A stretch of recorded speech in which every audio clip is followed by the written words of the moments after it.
చెప్పుకొని తిరుగు. నువ్వు 10 మందిలో కొంచెం చెప్పుకొని తిరిగి వాళ్ళ దమ్ము వాళ్ళ జంతువులు అంటే ఊరుకుంటారా?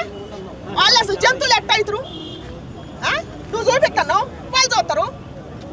అక్కడ జంతువులు ఎట్ట అవుతారు? అప్పుడు శివాజీ గారు తప్పు ఎక్కడ మాట్లాడినట్టు? రెస్పాండ్ గారు అంటే ఆయన మహోన్నతమైన ఎత్తిగా ఆయన పురాణాలు బుక్లు ఇచ్చింది ఎవరంటే అన్వేషగాడు. వీళ్ళేం దేవతలు సృష్టించిన సృష్టికర్తలు ఎవరు? అనసూయ గారు, శర్మయ్య గారు, ఇంకెవరెవరో అన్నోళ్ళు నలుగురు. ఆ నలుగురు వాళ్ళే ఈ సృష్టిని పాలించేది. అందుకని మంచి మాట మాట్లాడి దేవుడు అన్వేషు ఆయన సృష్టించారు. అప్పుడు మన కమేష్ మాట్లాడదు. అప్పుడు నాకు ఆ పదం బలకరాట్లేదు కానీ అప్పుడు మాట్లాడతా.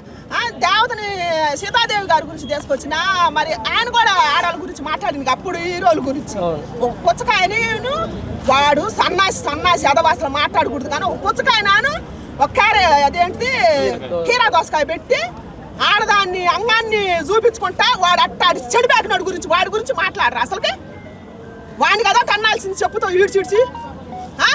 మరి వాడి గురించి ఎందుకు మాట్లాడతలేదు? ఈ కమిషన్ ఎందుకు అవుతుంది? వాడిని ఆనించి ఎందుకు పుంజకు రావట్లేదు? ఇప్పుడు మాట్లాడాలి కదా. నాగబాబు గారు మాట్లాడాలా, ప్రకాష్ రాజ్ గారు మాట్లాడాలా, అనసూయ గారు మాట్లాడాలా, సినిమయ్య గారు మాట్లాడాలా, వీళ్ళంతా సృష్టికర్తలు ఇప్పుడు మాట్లాడాలి కదా.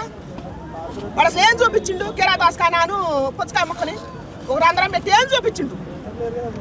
సీతాదేవిని ఏం మాట్లాడు? అప్పుడు హీరోయిన్లు కూడా మట్టలో శ్రీదేవి మాట్లాడిండు. అడబ్బా అనకూడదయ్యా, నిజంగా దుర్మార్గమైన మాటలు అనకూడదు. ఇంకా మంచి మాట్లాడిన వాళ్ళని తీసపోయి కమిషన్ ముందర కూర్చోబెట్టి వార్నింగ్లు ఎత్తారు. శివాజీ గారిని కూర్చోబెట్టి